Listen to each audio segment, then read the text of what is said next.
Сәлем. Қайырлы күн.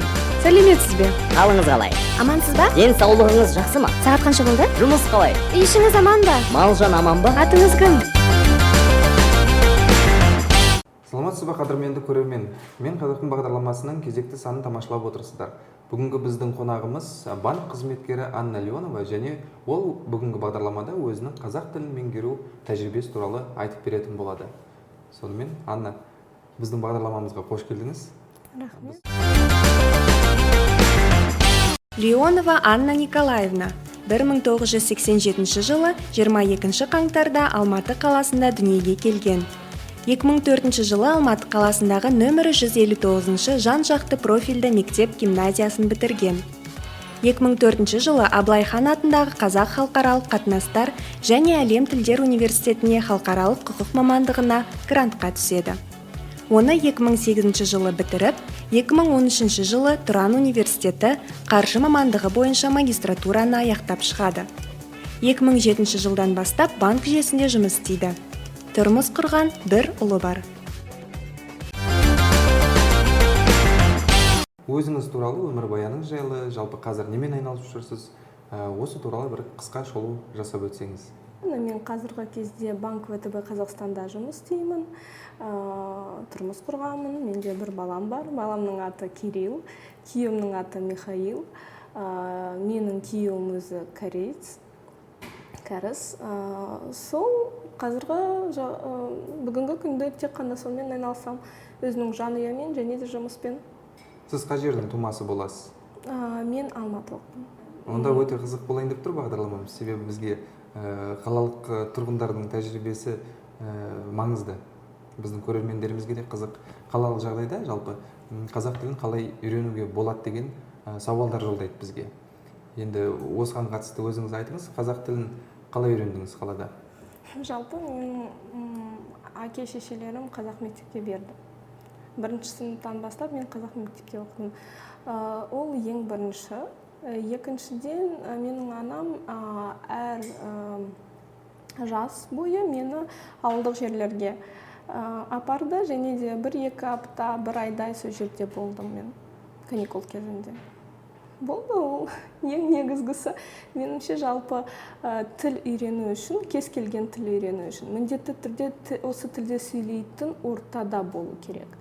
Орта болған кезде сіз тез үйреніп кетесіз. Бірақ мысалы мен өз баламды Семей жаққа апарамды 1-2 аптаға, сол жердегі балалар бүкіл қазақша сөйлейтіндер орысша білмейтін. 2 аптаның ішінде барлығы орысша сөйлеп кетті. Бәрі орысша сөйлеп кетті ма? Балаңыз білетін шығар енді? Балам білмейді. Үйренем десем, ол жақтырмай ма, білмеймін, әйтеуір өзі сөйлескісі келмейді, бірақ барлығын түсінеді сөйлесең. Сол? Енді мен ойлаймын, ол уақыт еншісінде болашақта міндетті түрде сөйлеп кетеді. Және тағы айтайын деп отырғаным, мына қазақ мектебінің маңызын айтып өттіңіз. Яғни қазақ мектепте оқу, ол дегеніміз қазақи ортада болу деген сөз ғой. Яғни тіл үйренуде маңыздылығы зор. Шын айтқанда ол қалада болғандықтан, сіз нақты, мысалы біз үзіліс кезінде ылғи тек қана орысша сөйлейтінбіз. Мен оқыған балалар, азаматтар қазіргі кезде қазақша сөйлей алмайды. Олар түсінеді, бірақ сөйлемейді, себебі біз қалада өстік.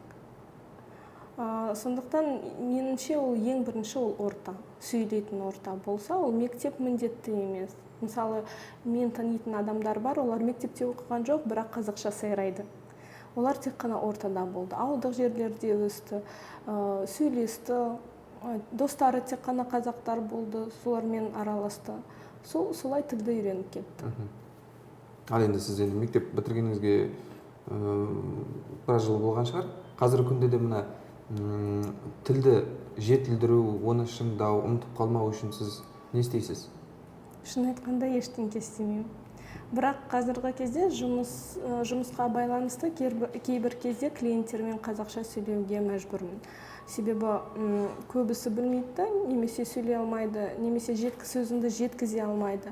Сол уақытта мен оларға көмектесем, немесе сұраймын, сізге не керек, не себеппен бізге қоңырау шалдыңыз, қандай қиыншылықтарыңыз бар. Сол арқылы, ал мысалы бұрын егер мен басқа компанияда жұмыс істеген кезде қазақ тілімен мүлдем араласқан жоқпын. Содан кейін ұмытып қаласың. Қалай сөйлеуді, сөздерді ұмытып қаласың. Ал былай содан кейін араласып кетсең, қазақша сөйлеп кетсең, онда ары қарай кете береді. Менің ойымша сіздің тіліңіздің деңгейі өте керемет. Рахмет. Соның өзінде де. Ал енді мүмкін сіз күнделікті өміріңізде жаңа клиенттермен тіл табысқаннан басқа, сонымен қатар қазақша контентті тұтынатын шығарсыз. Мәселен, көркем әдебиеті, кинолар, немесе музыка, немесе интернетте жарияланатын мақалалар. Музыканы мен тек қана біраз уақыт болды тыңдағаныма. Маған шынымен ұнайтын қазақша әндері бар. Ал интернетте өте көп оқымаймын, бірақ қазақ әдебиетті оқимын. Бірақ жақында бір жобаға қатыстым.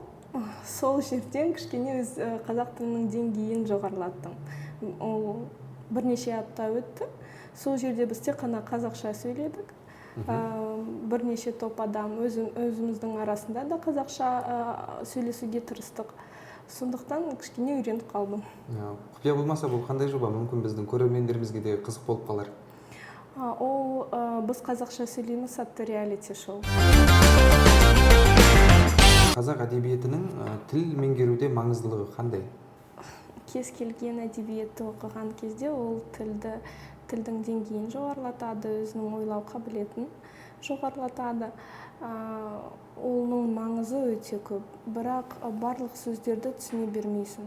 Мысалы, мен мектептік кезімде алатын болсам, көп сөзді сен түсінбейсің, әдеби сөздерді. Бірақ сонда да осы енді қалай айтуға болады? Әйтеуір ол көмектеседі. Қалай болса да ол көмектеседі. Ол қалай көмектеседі? Қазақша ойлауға көмектеседі. Тек қана түсінуге емес, ойлауға. Сен оны оқисың, өзінің ойында қандайда бір суретті елестетесің де, сонда сен қазақша ойлайсың. Сіз өзіңіз қай тілде ойлайсыз? Қазақша сөйлегенде қазақша ойлаймын, орысша сөйлегенде орысша ойлаймын. Онда екі тілде де ойлай алады екенсіз ғой, аударып тұрмайсыз сөйлеген кезде? Жоқ, мен ешқашан аудармаймын. Сіз банкта істеймін дедіңіз, жалпы осы банк саласындағы қазақ тіл қолдану аясы қандай? Қазіргі кезде жалпы бүкіл үкіметтік және де жеке меншік ұйымдарда қазақ тілінің мәні өте зор. Себебі бүкіл келісім шарттар, немесе де басқа да құжаттар, олар барлығы қазақ тілінде жүргізіліп жатыр. Ол шын мәнінде қиын емес, бірақ терминологиясы қиын. Және де кейбір кезде аудармалары меніңше ол онша дұрыс емес аударылған сөздер. Түсіну үшін олар қиын. Ал былай кәдімгідей қолдануға болады емес, қолдануға міндетті. Біріншіден менің ойымша халықты үйрету керек қазақ тіліне. Ал содан кейін ғана бүкіл құжаттарды қазақ тілінде аудару керек. Мысалы, менің ата-аналарым, күйеуімнің ата-аналары, олар қаншама жыл өмір сүрді да, олар қазір келеді, мысалы, ЦОМ-ға келеді, немесе басқа үкіметтік органдарға келеді, олар түсінбейді. Олар құжаттарды толтырған кезде де түсінбейді. Мысалы, біздің полициямыз құжаттарды тек қана қазақша толтырады. Мысалы, куәгерлер, олар түсінбейді ішінде не жазылған. Олар тек қана өзінің қол қояды болды. Не жазылғанын білмейді. Сондықтан меніңше біріншіден халықты бірнеше жылдың ішінде қазақ тіліне үйретіп, қазақ тіліне тартып, содан кейін аудару керек. Бірақ қазірде мысалы тек қана қазақ тілінде жүргізілмейді ғой. Орыс тілі мен қазақ тілі екеуі бірге жүреді. Сол жақсы. Мына қазақ тілін меңгеру арқылы қазақ әдебиетінің әлемін аштыңыз өзіңізге. Енді осыдан басқа тіл арқылы қазақтың мәдениеті бар. Сол мәдениетін тануға қандай септігін тигізіп тұр тіл? Жалпы Қазақстанда тұрғандықтан меніңше мәдениетті міндетті түрде білуге тиіспіз. Кім болса да, орыс, қазақ, ағылшын тілде сөйлейтіндер. Мысалы, сол жағдайда мен ағылшын тілде сөйлейтін адамдарды жақсы көремін. Олар бірінші келгенде, олар бірінші тілді үйренеді. Тілді үйренгеннен кейін олар мәдениетті білгісі келеді. Ол тамаша, себебі біз өзіміз мысалы ешқашан ойламаймыз қандай мәдениеті, қандай тарихы, осы жерде не болған. Мысалы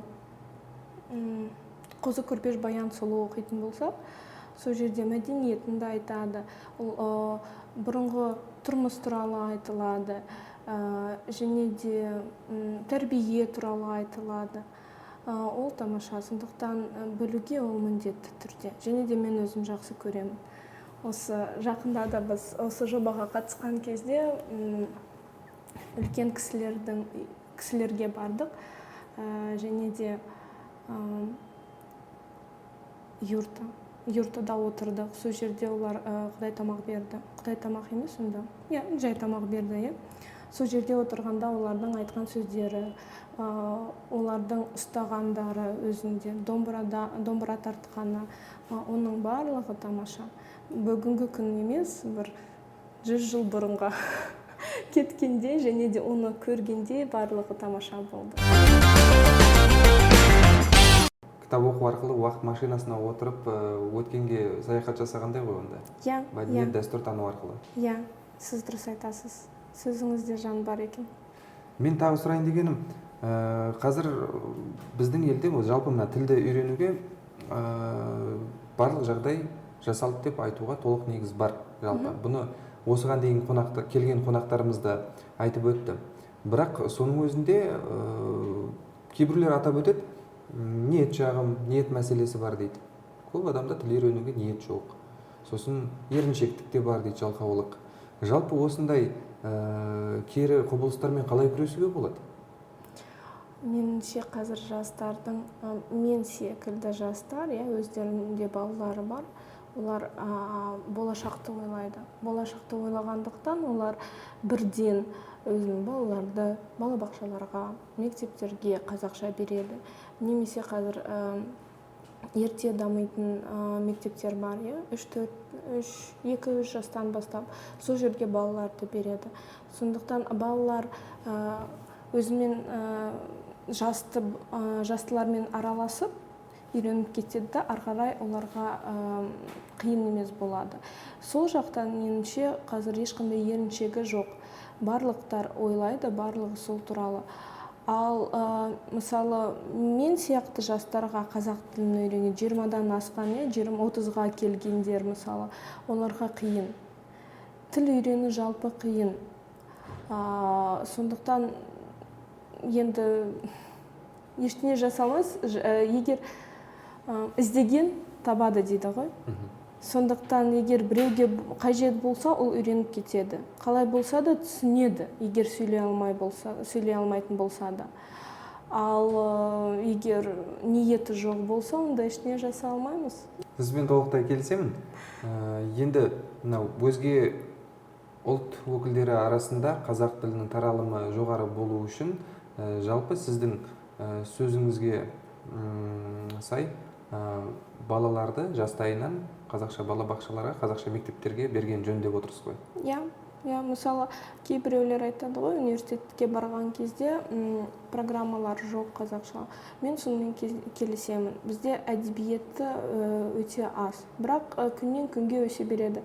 Күнде біздің ғылымдары жазады, өзінің жұмыстар шығарады. Сондықтан ол қиын емес. Бірақ меніңше балабақшаға беруге болады, содан кейін мектепке беруге болады. Ары қарай мысалы техникалық вузға түсетін болса, онда орыс тілге берсе де болады.